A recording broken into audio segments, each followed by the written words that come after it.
बातचीत करने के लिए हमारे साथ एक खास मेहमान जुड़े हुए हैं, पॉलिटिकल एक्सपर्ट हैं सर्वेश पाठक। सर्वेश जी, जनसत्ता पर आपका बहुत बहुत स्वागत है। धन्यवाद निहारिका जी। तो सबसे पहला मेरा सर यही सवाल है कि यहाँ पर G20 हो रहा है, तमाम चीजें जो है बड़ी खूबसूरती से हुई, लेकिन यहाँ पर जो मीडिया हो चाहे विपक्ष हो, उसने एक बात पर गौर किया कि जब पीएम मोदी इस बैठक में बैठे हुए थे तो उनके बैनर के आगे इंडिया की जगह भारत लिखा था। वहीं जब बाली में G20 हुआ था तो उस वक्त इंडिया ही लिखा हुआ था और उसको लेकर तरह तरह की जो बातें हैं वो लगातार हो रही है। तो फिलहाल जो G20 हो रहा है, इसमें ये चीज करना कितना जायज है? निहारिका जी देखिए, भारत दैट इज इंडिया, ये हमारे कॉन्स्टिट्यूशन में लिखा है। और भारत जो देश का नाम है वो आज से नहीं है, तो हमारे पुराणों में भी इसका उल्लेख है। आप विष्णु पुराण के में देख लीजिए, और ये और भी जो पुराण है, तो ये आदिकाल से भारत का नाम आ रहा है।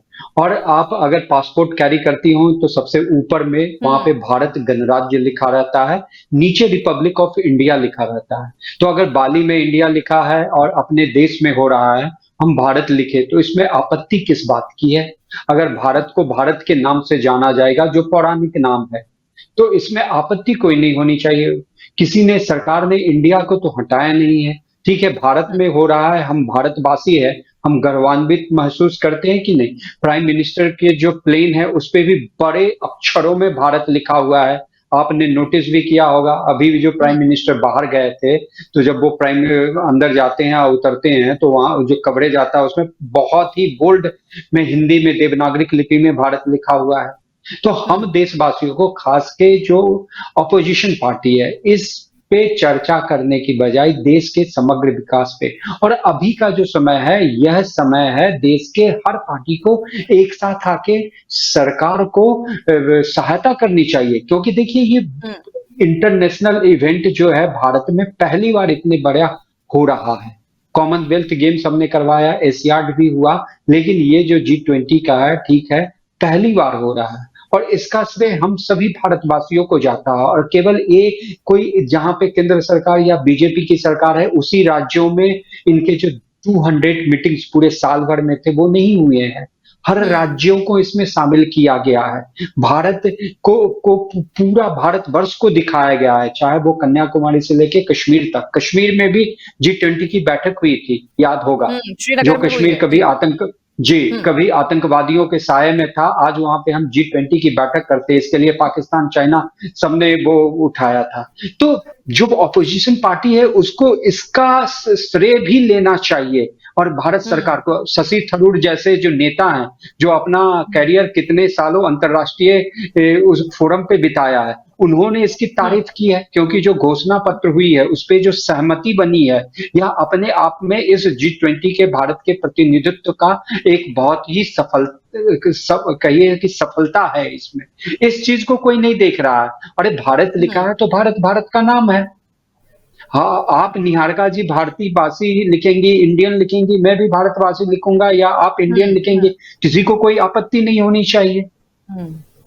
हमारे रुपए पर भी भारतीय रिजर्व बैंक लिखा रहता है, उसके बाद रिजर्व बैंक ऑफ इंडिया लिखा रहता है। तो इसमें आपत्ति क्या है? कोई नया नाम तो आया नहीं है, भारत को भारत के नाम से लिखा गया है और उसको रिप्रेजेंट किया जा रहा है। ये बहुत ही अच्छी और गर्व की विषय है। ठीक है सर्वेश जी, इस चीज को लेकर आगे भी बढ़ाया जा रहा है और ये कहा जा रहा है कि जो मीडिया है वो G20 दिखाने की बेहद ज्यादा कोशिश कर रहा है, उसको दूसरी तरह पोर्ट्रे कर रहा है, क्योंकि G20 कोई नई चीज नहीं है। 19 या 20वां देश है जो ये जो है यहाँ पर ऑर्गेनाइज कर रहा है। इसको लेकर विपक्ष ने कहा कि ये कोई बड़ी बात नहीं है कि पीएम मोदी यहाँ कर रहे, इससे पहले बाली में हुआ, आगे ब्राजील में होगा। तो इसको लेकर विपक्ष की जो एक सोच है वो ये है कि यहाँ पर जो मीडिया है वो इसे बढ़ चढ़कर दिखाने की कोशिश कर रहा है, बल्कि G20 कोई इतना बड़ा इवेंट नहीं है जो इतनी बड़ी उसको पहलू दी जाए। और ये भी कहा कि पीएम मोदी को और चीजों पर काम करना चाहिए, विदेश की जो नीति है उस पर काम हो रहा है, लेकिन अभी जो अपने देश में कुछ चीजें हैं जो अभी भी पीछे रह गई हैं उन पर काम करने की जरूरत है। निहारिका जी, अभी जो डेवलप्ड कंट्री में यूएस का सबसे बड़ा नाम आता है, नंबर 1 की इकोनॉमी है। अभी चाइना उसको आज या कल वो होड़ में है कि उसे नीचे करके नंबर 1 बन जाए। यूएस में भी 40 सालों में जितनी महंगाई नहीं हुई है उतनी है। ब्रिटेन के प्रधानमंत्री भारत में है, वहां ब्रिटेन भी जो है आर्थिक संकट का सामना कर रहा है। तो क्या ब्रिटेन, अमेरिका और बाकी के जो देश हैं, बाकी की सब चीजें छोड़ के केवल उस पे फोकस कर रहे हैं? ऐसा बिल्कुल नहीं है। देखिए, ये जो बाकी की अपोजिशन पार्टी है, खास के कांग्रेस पार्टी, ये उनकी कुंठा दर्शाती है। उन्हें कहीं न कहीं ये मलाल हो रहा है कि अभी ये बीजेपी या खास के नरेंद्र मोदी क्यों प्रधानमंत्री है और उनकी अध्यक्षता में क्यों ये चीज हो रहा है। जबकि ये हमारे लिए गर्व का विषय है। और मीडिया, आप जैसे जनसत्ता जैसे सरीखा मीडिया, इंडियन एक्सप्रेस ग्रुप के जो हैं, ये तो स्टालवर्ट मीडिया रही है। इमरजेंसी जब इंदिरा गांधी ने लगाया था तो इंडियन एक्सप्रेस ने रोड पे पेपर छापा था, याद है कि नहीं? बिल्कुल। आपको भी याद होगा, आप नई आई हैं, पढ़ी भी होंगी। तो जब हम अपने ही घर की मीडिया पे सवाल उठाएंगे और इंडियन एक्सप्रेस सरकार के बारे में अच्छी काम होती है तो उसकी भी सराहना करता है, और अगर सरकार कुछ कहीं गलत है तो उसकी भी उसके बारे में भी लिखता है। तो अगर यहाँ पे इतना बड़ा काम हो रहा है G20 का, पहली बार बृहद स्तर पे, देखिए अभी अगर आपकी स्मृति में कॉमनवेल्थ गेम्स होगा, मैंने अपने जर्नलिज्म करियर की शुरुआत कॉमनवेल्थ गेम्स की थी। सबसे बड़ा एक जो गेम्स करने का हमें वो मिला था, मौका मिला था, लेकिन उस समय कितनी छीछा लेदर हमारी हो गई थी, जो हमारा इंटरनेशनल लेवल पे कैसा नाम गया था कि यहाँ पे घोटाले हुए, ये हुए, वो हुए। टिश्यू पेपर खरीदने 100 रुपए का टिश्यू पेपर 1000 रुपए में आया। ट्रेडमिल जो 1 लाख रुपए का पूरा ट्रेडमिल का कॉस्ट है, वो 10 लाख रुपए के कॉस्ट पे रेंट पे आया। अभी ऐसी कोई छीछा-लेदर तो नहीं हुई है। ये समग्र भारत को दिखाया गया है। उस मंडपम में वहां पे जो स्टॉल बने हुए हैं, वो जो हमारे लोकल फॉर वोकल की बात होती है, जिसको हम ग्लोबल लेवल ले जाने की बात हो रही है, वहां पे छोटे-छोटे कारीगर आ रखे हैं। आप देखिए, बिहार से मधुबनी पेंटिंग आ रखा है। बुंदेलखंड के एक कारीगर हैं जिन्होंने कमल की आकृति का एक कलाकृति बनाई है, जो जितने भी राष्ट्राध्यक्ष और ये ऑर्गेनाइजेशन के हेड आए हैं, उनको उपहार स्वरूप दिया जाएगा G20 के इस मिशन में। तो क्या उस कलाकार का, उस क्षेत्र का नाम आगे नहीं जाएगा? अभी जो ये नटराज की मूर्ति लगाई गई है, हमारे दक्षिण भारत के किसी कलाकार ने बना के लगाया है, क्या उनका नाम नहीं जाएगा? क्या इंटरनेशनल मीडिया जो जहाँ पे ये इवेंट होता है उसके बारे में नहीं लिखती है? पहले कभी भी जब G20 होता था तो वो किसी एक पर्टिकुलर या फिर जो डिप्लोमैट है उनके लिए खुला रहता था, टेक्नोक्रेट के लिए खुला रहता था, और ऑर्गेनाइजेशन के जो हेड है वो उनके लिए खुला रहता था। और जब G20 की शुरुआत हुई थी तो जो फाइनेंशियल जो बड़े मंत्री थे सिर्फ वही लोग शामिल होते थे। लेकिन पहली बार G20 में इंडिया में जब हुआ, तब ये ऐसा हुआ कि एक एक भारतीय जो है वो G20 के बारे में जानता है और क्या है, क्यों हो रहा है, और इन तमाम चीजों को लेकर सरकार ने जानकारी दी है। और क्योंकि जो पुराने डिप्लोमैट थे या फाइनेंशियल जो यहाँ पर एक्सपर्ट्स थे, वो कई सारे मुद्दों को इग्नोर कर देते थे क्योंकि जनता को इनके बारे में कुछ कम पता होता था। लेकिन अब चाहे खान पान का मुद्दा हो, जलवायु का मुद्दा हो, इन तमाम चीजों को लेकर भारत के एक एक वासियों में अपनी एक सोच है और उसको लेकर जो सरकार है वो आगे बढ़ रही है। निहारिका जी, आपने सही कहा। वही मैं कह रहा हूं ना कि अभी ये कंक्लूड 9-10 की मीटिंग के कंक्लूजन से पहले तो पीएन झा, रक्षा विशेषज्ञ जो हैं वो भी मेरे साथ जुड़ चुके हैं। सर, आपका बहुत बहुत स्वागत है। धन्यवाद। सर्वेश जी, अपना जवाब पूरा करिए। जी, मैं कह रहा हूं कि G20 के 9th और 10th की मीटिंग जो कंक्लूजन है, उससे पहले भारतवर्ष में 200 मीटिंग्स हुई हैं। और मैं पहले भी कह चुका हूं, वहां हर राज्य के उन हमारे ऐतिहासिक जो हमारे कल्चर को रिप्रेजेंट करते हैं, उन जगहों पे हुआ है। वहां पे लोकल खान पान, लोकल कल्चर, इन सबों को बढ़ावा दिया गया, उन सबों को प्रस्तुत किया गया है। मैं एक डांस सोसाइटी के से जुड़ा था। वहां पे अगर मान लीजिए उड़ीसा की डांसर्स आके परफॉर्म कर रहे हैं, भरतनाट्यम कहीं कोई कर रहा है, तो जो हमारी संस्कृति है, समग्र विकास है, उसको हम दिखा रहे हैं। अगर आज इस G20 के मिशन के जो डिनर था, उसमें मिलेट से बनाए व्यंजन परोसे गए हैं, तो वो जो 2023 जो अंतर्राष्ट्रीय जो मिलेट वर्ष मनाया जा रहा है, वो क्या हम अपने अनाज के बारे में जो जिसको श्री अन्न की संज्ञा दी गई है, उसका नहीं लोग वो प्रचार प्रसार कर रहे हैं? तो ये भारतवर्ष में हुआ है। यहाँ बहुत से आम नागरिकों को उसमें जॉब भी मिला है और वहां के लोकल नागरिकों को भी ये चीजें देखने और समझने के। हमारी जो मीडिया इंडस्ट्री है, अगर बाहर के किसी देश में होता, मान लीजिए जनसत्ता एक अपने रिपोर्टर्स को भेजती, इंडियन एक्सप्रेस एक अपने रिपोर्टर्स को भेजते। अभी जितने जो वेन्यू है, एक वेन्यू पे कम से कम 4 उनके, और वो भी सीनियर मोस्ट एडिटर लेवल के रिपोर्टर्स होंगे, और वो रिपोर्टिंग कर रहे होंगे, देख रहे होंगे जो इंटरनेशनल मीडिया वहां पे ये बनाया गया है, रूम बनाया गया है। क्योंकि मैं कॉमनवेल्थ गेम्स में मीडिया था, और प्रगति मैदान जो अभी भारत मंडपम कहा जाता है, वहीं पे मीडिया रूम बनाया गया था। तो आप अंदाजा लगा सकती हैं कि क्या भारत के हर एक राज्य का लोगों का प्रतिनिधित्व हो रहा है इसमें। और उस मंडपम में जो अलग अलग स्टॉल्स हैं, वहां पे हमारे जो कारीगर है, बुनकर्स हैं, इवन जो लाख की चूड़ियां जो होती हैं, वहां पे वो बनाने का जो लाइव वहां पे दिखाया जा रहा है। मधुबनी पेंटिंग्स, बिहार से एक महिला आई है, और जो चंद्रयान 3 का जो सफर रहा है, उसको मधुबनी पेंटिंग्स में उखेर के वहां पे लेके बैठी हैं और दिखा रही हैं। तो ये सब जो कलाकृति है, आप देखिए इसका एक प्रत्यक्ष उदाहरण, जापान की जो प्रधानमंत्री की जो पत्नी थी, वो कल साड़ी में आई, और वो भी बनारसी साड़ी में। तो ये जो हमारा जो कल्चर है, हमारे यहाँ के जो बुनकर हैं, उनका जो काम है सिल्क साड़ी, ये बाहर नहीं जाएगा क्या? तो इंडिया को फायदा नहीं हो रहा है क्या?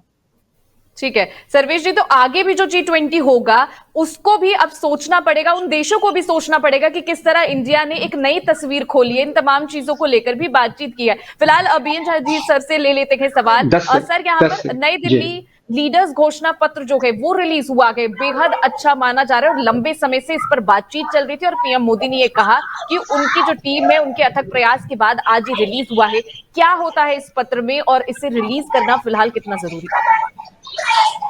यहाँ का एक चीज याद रखना पड़ेगा, ये G20 मीटिंग है, ये एसेंशियली फाइनेंशियल ओरिएंटेड है, इकोनॉमी जो है वर्ल्ड की, इनको ओरिएंट करके चला हुआ है। तो इसमें 2 मेन ट्रैक हैं, एक है इकोनॉमिक ट्रैक, फाइनेंशियल ट्रैक, और दूसरा है शेरपा ट्रैक। शेरपा ट्रैक जो है उसमें सारे ह्यूमन सेंट्रिक जो इश्यूज हैं वर्ल्ड के सामने में, खास करके G20 के सामने में, उसको हाईलाइट किए जाते हैं, और उसमें सारे ह्यूमन एंगल आते हैं, चाहे खान पान हो, चाहे कपड़े लत्ते हो, चाहे वहाँ का आर्ट हो, वहाँ की कला हो, वहाँ का क्लाइमेट हो, टूरिज्म हो, सारी चीजें। मतलब इंडिया में आप जितने भी दृष्टिकोण दे सकते हैं कि इस दृष्टिकोण में ह्यूमन का एक पहलू है, उसको उजागर किया हुआ है पिछले 1 साल में। तो जब मीटिंग हुई थी शेरपा की, आई थिंक मेरे ख्याल से 4 दिसंबर 22 को हुआ था। उसके बाद लगभग 200 से ज्यादा मीटिंग हुई है, 60 से ज्यादा स्थानों में हुई है, शहरों में हुई है। उसमें से हर स्थान का अपना अपना जो है वो ऐतिहासिक महत्व है, चाहे टूरिज्म के हिसाब से हो, चाहे और ह्यूमन इशू के हिसाब से हो। तो ये सारी चीजें जो हुई हैं, ये एक बहुत ही मतलब डॉक्यूमेंटेड एक फैक्ट आएगा, जिसमें मोदी ने सिर्फ 3 मंत्र दिए थे पहली मीटिंग से। एक तो इंक्लूसिव करो, जितने लोगों को डिसीजन मेकिंग में साथ लेके जाते हो हर मीटिंग में, उसको इंक्लूसिव करो। दूसरा, उसमें जितने भी टेक्निकल इश्यूज हैं या टेक्निकल दृष्टिकोण है, जिससे वो आधुनिक बन सके, आज की सोच बन सके, उसको इंक्लूड करो। और तीसरा, कि जहां तक हो सके कंटेंशियस इशू को अवॉइड करो। देखिए, कंटेंशियस इशू हमेशा रहेंगे, और पिछले साल में बाली में साइन नहीं हो इसका, क्योंकि यूक्रेन वॉर चल रहा था। क्या यूक्रेन वॉर अभी नहीं चल रहा है? अभी भी चल रहा है। देखिए, ये इस तरह के कंटेंशियस इशू हमेशा आपके साथ में रहेंगे, और कंटेंशियस लोग, नेशंस भी हमेशा रहेंगे। क्या आप चाइना को डिस्कार्ड कर सकते हैं? क्योंकि चाइना का जो थॉट प्रोसेस है वो एक्सपेंशनिज्म का है, वो अपनी भलाई इसको जहां पे दिखेगा वो करेगा, दूसरों के बारे में नहीं सोचेगा। इसी तरह से टर्की, सऊदी, जहां भी कश्मीर का इश्यू आएगा, या जो मुस्लिम देशों का जो एक दृष्टिकोण रहा है वो आएगा, वो किसका साथ देगा? टर्की हमेशा रेडिकलिज्म के साथ ही रहेगा। आज के दिन में तो हम समझते हैं कि टर्की मतलब रेडिकल नेशन। तो ये सब जो चीजें हैं ये कभी जाएंगी नहीं, ये हमेशा रहेंगी, और इन सब चीजों के बीच में ही हमें डिसीजंस लेने पड़ेंगे। और वही मोदी ने दिखाया हुआ है कि वो सारे कंटेंशियस इशू आज भी हैं जो बाली में थे, कुछ तो एग्रेवेट हो गए हैं, जो फूड चेन है वो डिसरप्ट हो गया है, जो ग्रेन वहां से आ रहे थे ब्लैक सी से वो खत्म हो गए हैं। अब ये डर्टी बॉम्ब्स जो है वो यूक्रेन जा रहे हैं। अगर डर्टी बॉम्ब एक भी मतलब जो यूरेनियम डिप्लेटेड यूरेनियम बॉम्ब है, अगर एक भी गिरा गया तो उसका रिपरकशन होगा रशिया की तरफ से। तो ये सारी चीजें जो है वो अभी भी हैं, तो इसलिए उससे अपने आप को बाधित नहीं होने दो, आगे बढ़ो। यही चीज मोदी मंत्र जो अभी कह रहे हैं हम, यही मोदी मंत्र है जो इस डिक्लेरेशन का एक दिन पहले इश्यूज जो भी नए इमर्ज होंगे उसको आगे लेके बढ़ा जाएगा। निहारिका।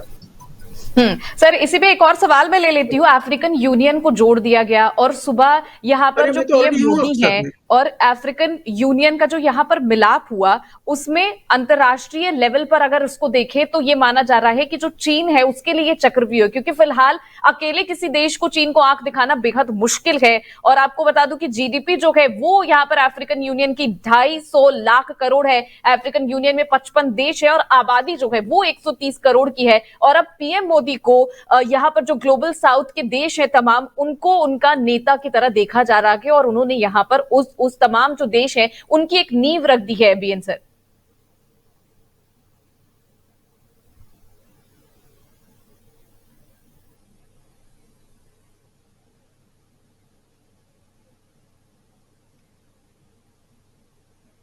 तो फिलहाल संपर्क नहीं हो पा रहा है, एक दोबारा जोड़ने की कोशिश करेंगे। सर्वेश सर, आपको मेरी आवाज आ रही है?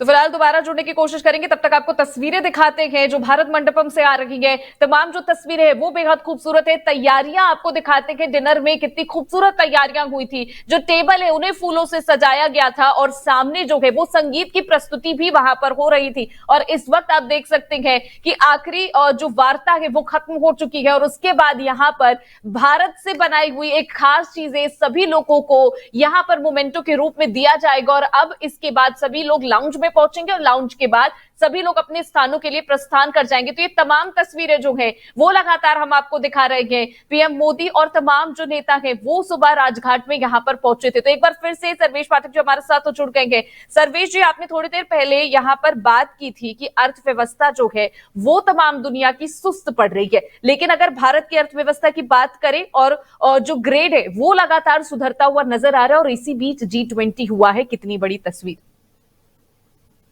देखिए, अभी जो वैश्विक स्थिति है, आर्थिक स्थिति, अमेरिका 40 वर्षों में जितनी महंगाई नहीं है उससे जूझ रहा है।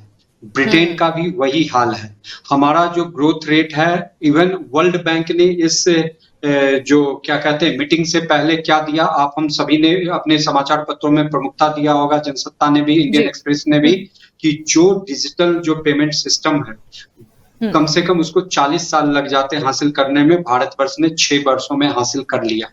और हमारी जो ग्रोथ रेट है, यही जो इंटरनेशनल एजेंसी है वो 6% से ऊपर की कह रही है, इवन 7% तक भी हम पहुंच सकते हैं। तो ये जो हमारी अर्थव्यवस्था है, ये कहीं ना कहीं दिखाता है कि जो सरकार की नीतियां रही हैं, इतने वैश्विक जो भी समस्याएं हैं ये पूरे विश्व के सामने है। रूस यूक्रेन युद्ध के कारण जो सप्लाई चेन में, और उससे पहले जो कोरोना के कारण जो सप्लाई चेन बाधित हुआ है, उससे हर देश प्रभावित हुआ है, हम भी प्रभावित हुए हैं। रूस यूक्रेन युद्ध के कारण ठीक है, हमें जो बहुत दबाव डाला गया, रसिया ने भी हम पे अमेरिका ने भी हम पे दबाव डाला कि आप रसिया से तेल मत खरीदो, लेकिन हमारा एक दो टूक था कि जहां हमारे लोगों का बेनिफिट होगा हम वहीं से व्यापार करेंगे और रसिया से हम तेल खरीदेंगे। और इसके लिए इंटरनेशनल लेवल पे आप हमारे जो विदेश मंत्री है जयशंकर जी, हरदीप पुरी जी का वहां के मीडिया से जो संवाद हुआ है, उसका आप जिस तरीके से उन्होंने दो टूक जवाब दिया उसको देख सकती हैं।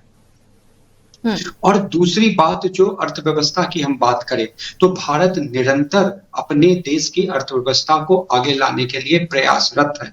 इसी के लिए मैं बार बार कहता हूं कि जो वहां पे मंडपम में जो स्टॉल लगाए गए हैं, यहाँ पे जो एसएमई सेक्टर को हम वहां पे प्रस्तुत कर रहे हैं, और इस एसएमई सेक्टर को बढ़ावा दे रहे हैं, लोकल फॉर वोकल की बात करते हैं। अब इसी लोकल को हम ग्लोबल लेवल पे ले जाने के लिए वहाँ पे ये सारी चीज़ें, ये स्टॉल या एसएमई सेक्टर को बढ़ावा दिया जा रहा है। अब देखिए ये G20, G21 हो गया है।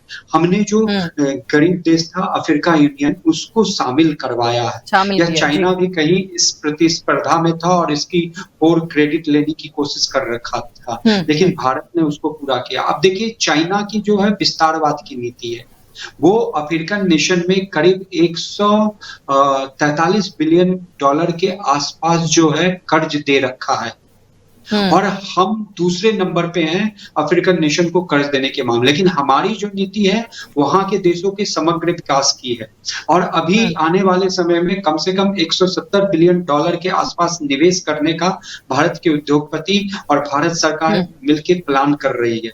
लेकिन वो अफ्रीका और उनके समग्र विकास साथ ही हमारी इकोनॉमी के भी समग्र विकास पे जो है वो फोकस्ड केंद्रित रहेगा, ना कि चाइना की तरह वहां पे जो उनका जो विस्तारवाद की नीति है उस पे फोकस रहेगा।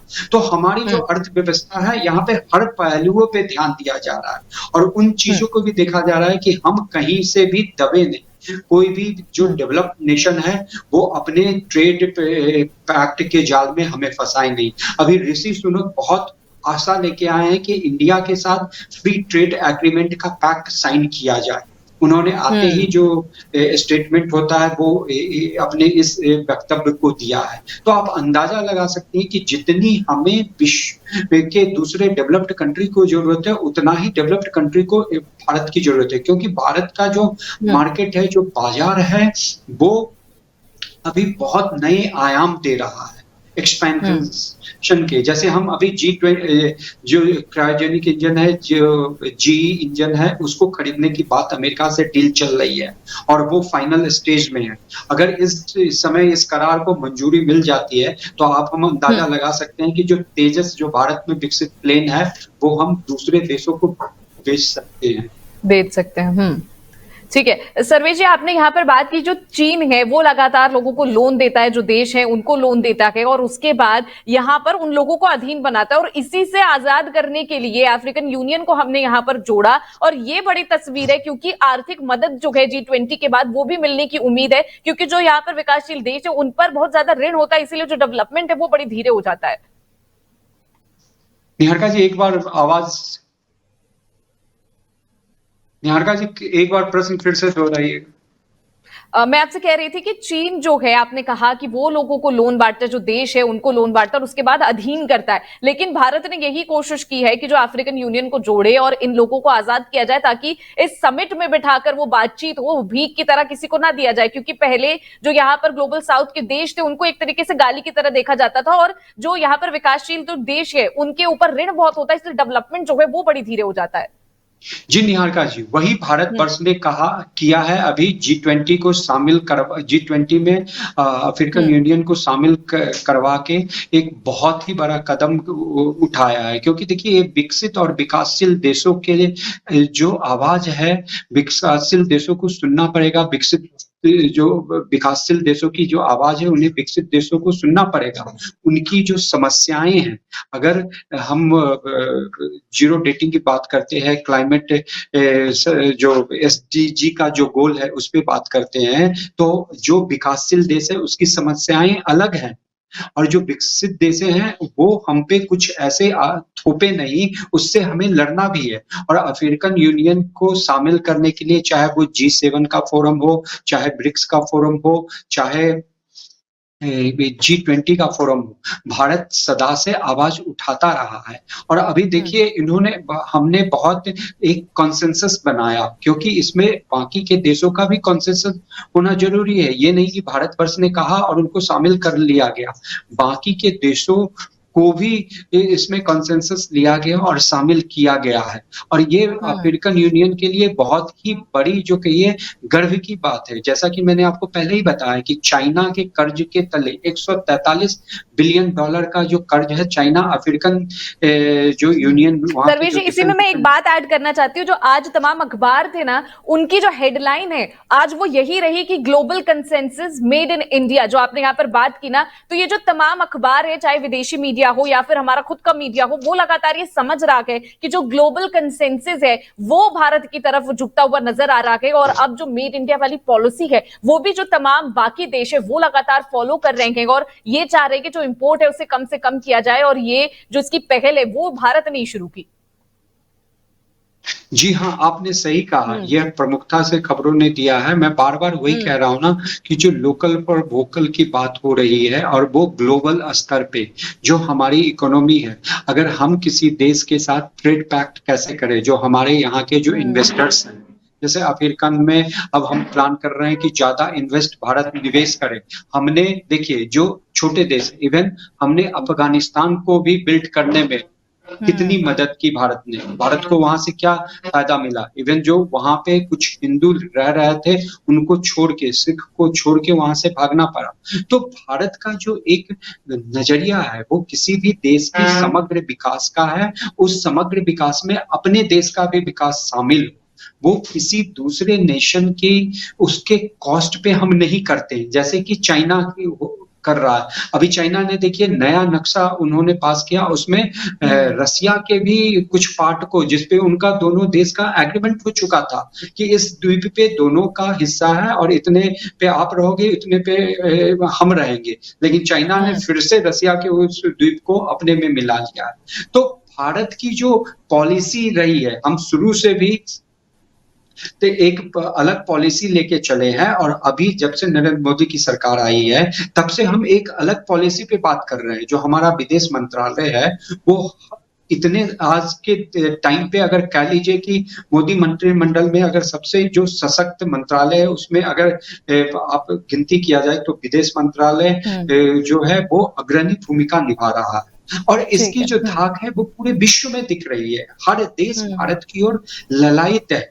अब ऑस्ट्रेलियन पीएम जब वहां जाते हैं तो मोदी जी को बॉस बोलते हैं, तो यहाँ पे भी बहुत सारे लोगों को आपत्ति है, लेकिन उनको कुछ ना कुछ तो दिखा होगा भारत में, क्योंकि जो ट्रेड पैक्ट होता है वो केवल एक देश के लिए नहीं होता। अगर आज हमें जी इंजन की जरूरत है तो अमेरिका को भी पैसों की जरूरत, वो जी इंजन बना के हमें बेचेगा, या हम कह रहे हैं कि हमें टेक्नोलॉजी ट्रांसफर भी करो, हमने बहुत आपसे खरीदे, अब हमें टेक्नोलॉजी दो और उसमें आप साझेदार बनो। जैसे रसिया से हम ब्रह्मोस बनाए, आज हम ब्रह्मोस बना के आज हम उसको बेच रहे हैं। पिनाका रॉकेट जो हमने अपने खुद डीआरडीओ ने बनाया उसको आज हम बेच रहे हैं।